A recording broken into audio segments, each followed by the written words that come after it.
Bom dia, boa tarde, boa noite, bem-vindos todos a mais um vídeo diretamente da nave mãe, mesa da Zeppelin Capital, Rio de Janeiro, com escritórios em Cuiabá e no futuro próximo em outros lugares do Brasil e do mundo, que está do universo. Quero a minha vaguinha na mesa de Marte. Vamos que vamos, a nave mãe não para.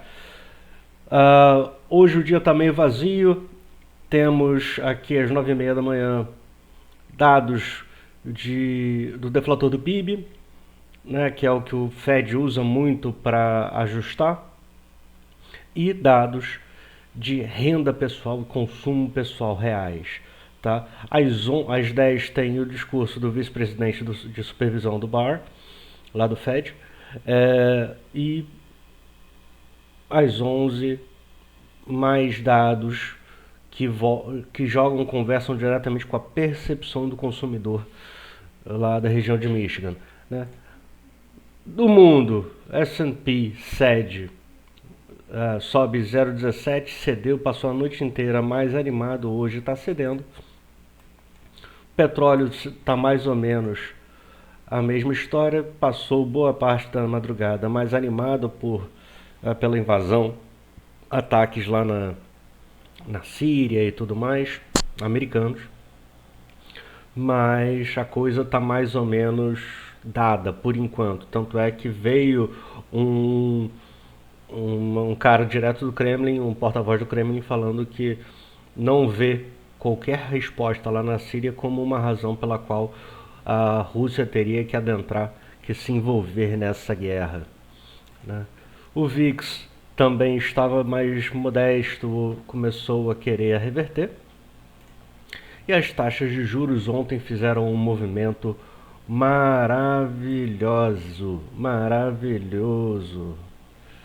que foi um glitch, uma puxada e depois voltou a ceder. Basicamente, a gente tem a informação formal de que ontem tivemos o maior volume de dinheiro da história sendo alocado para títulos longos. Não estou falando do BTLT, tá? Estou falando do produto que o BTLT aplica, que são os títulos longos.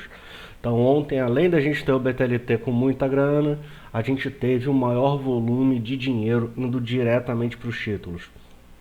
Isso traz uma certa noção de que estamos num momento risk-off. O que é o risk-off? É um momento de medo, é um momento de percepção de risco mais elevado, onde resultados que venham em linha ou levemente fracos são amplamente penalizados, e resultados que vêm bons levam um joinha, mas nada muito grande. Sinal disso, por exemplo, ontem a Amazon soltou um resultado que foi legal pra caramba e tá subindo, basicamente voltando aqui só para, tá subindo 6,5%, mas está voltando basicamente só para a região da queda de anteontem e de ontem. Não fechou nem o gap ainda. Tá faltando aquele gás, né? A Meta a gente viu apanhando, hoje no pré-mercado sobe só 0,88. A própria Nvidia vinha cedendo nos últimos dias, hoje pela primeira vez em muito tempo ela sobe no pré-mercado, né, mas entregou muita coisa, ainda está abaixo do nosso ponto de venda, dos nossos pontos de venda. Então a gente vê que a galera está mais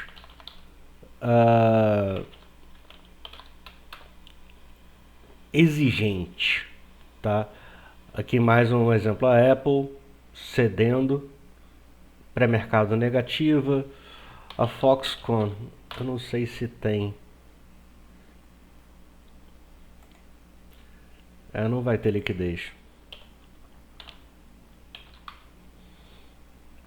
Não vai ter liquidez aqui pra gente olhar isso com tranquilidade. Só lá na Bolsa de Taiwan. Apanhou. Hoje teve um dia levemente de alta, mas apanhou.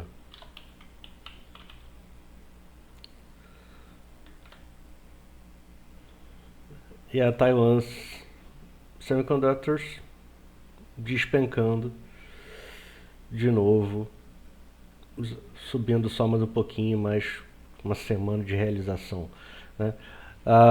Incertezas ainda seguem o globo, a gente tem mais resultados de empresas hoje, muitas empresas.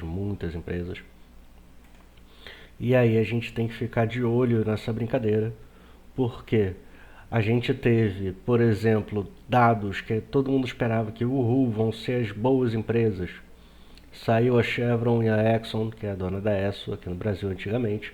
Ambas soltaram um dado de lucro muito inferior à expectativa, inclusive a Esso tendo uma receita menor do que a expectativa, né? A maioria dos resultados está em linha para baixo lá fora. Nomura sofrível,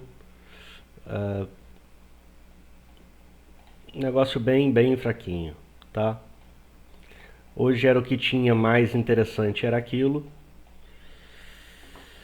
E semana que vem a gente começa com McDonald's, HSBC, BYD.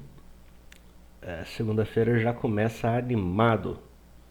Vamos que vamos. Segunda-feira promete mais agitação, mais resultados e mais tiroteio, tá certo? Ainda são 8h30 da manhã, não tem nada aqui no Brasil, tirando o burburinho de que existe a possibilidade do governo já ter desistido de tributar vendas de abaixo de $50, e isso joga bem contra o orçamento, inclusive, que ainda está numa luta monstruosa contra tudo.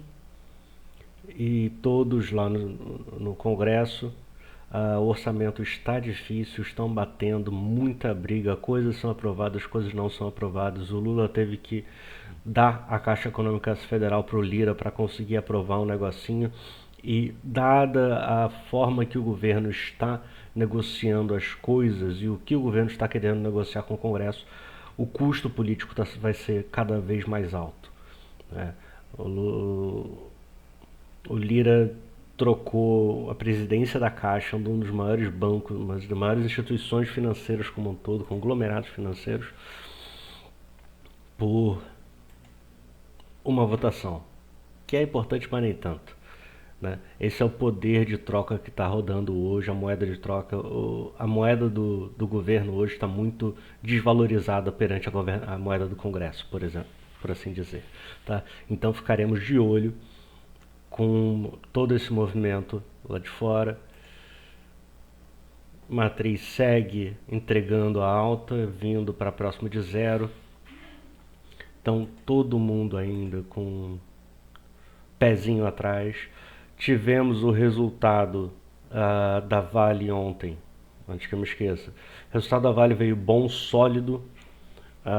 Veio um lucro acima do esperado pelo mercado, um pouquinho abaixo do que eu esperava, veio de 14 alguma coisa. O mercado estava esperando 13, tinha gente falando em 5, veio em 14 alguma coisa, eu achava que vinha nos 16, entre 15 e 16. Mas foi um bom resultado, um EBITDA muito sólido,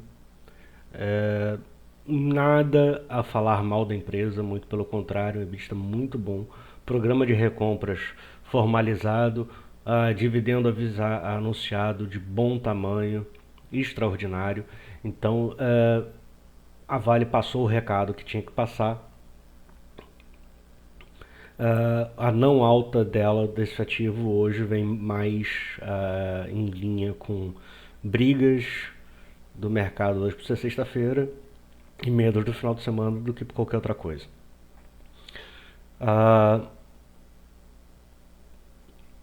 Os Minas também soltou o resultado. Eles ainda investiram 800 milhões lá no Alto Forno 3, fizeram um capex alto, aí teve um resultado baixo, teve um prejuízo de 122 milhões, salvo engano.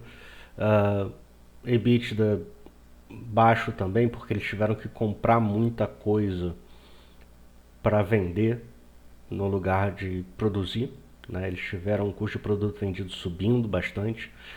e o que há de expectativa hoje bem agressiva, hoje que eu digo nesse período, com relação à siderurgia no Brasil inteiro, é que haja um retorno da tributação da importação do aço. Tá? Hoje existe uma isenção de tributos sobre o aço e basicamente a importação de aço da China explodiu. A OCDE pratica uma tributação próxima de 20% do aço chinês, de aço importado como um todo. Tá? Então seria bem interessante observar os próximos movimentos do Congresso, do governo, perdão. Mas os em Minas hoje tem meio-dia call, estarei eu vivo, de olho aberto, vou botar umas perguntas lá, ver se me respondem. Mas do último parlatório eles explicaram muita coisa e eu espero observar nesse parlatório algumas explicações de data de funcionamento do Alto Forno 3, que já era para estar pronto, já há um mês, e o que eles estão esperando, porque eles botaram mais dinheiro no negócio e a expectativa hoje, inclusive, é que o Alto Forno 3 seja o único alto forno funcionando, porque ele vai ser mais barato, mais eficiente e mais rápido, ou seja, ele vai ser mais barato de operar, ele vai ser mais rápido de produzir as coisas e ele vai ser mais eficiente no termo ecológico, que é uma coisa que a Uzi Minas tem apanhado bastante do Ministério Público de Ipatinga. Tá? Em termos de caixa, o caixa da Uzi Minas aumentou mais ainda. Aquela coisa, mas tem lá 5 bilhões, tinha 5 bilhões de caixa e gastou, teve prejuízo e gastou 800 milhões para investir. Sim, ele reduziu, ele tinha muito estoque. Eles se prepararam com o estoque para vender aqui na frente, tá? O que não produzisse. Então eles fizeram um processo muito bom, eles não tiveram problema com cumprir nenhum contrato. E a grande questão é que eles compraram o aço para fazer o estoque num preço um pouco mais alto, e aí esse problema agora, né? Mas operacionalmente a empresa foi ok. Estamos todos na porra da expectativa do Alto Forno 3. Acho que hoje a gente tem um ponto final nessa história. E eu vou avisando vocês à medida que saem as coisas. Ok? Beleza, gente. Vamos que vamos. Hoje é sexta, ainda tem jogo pro final do mês.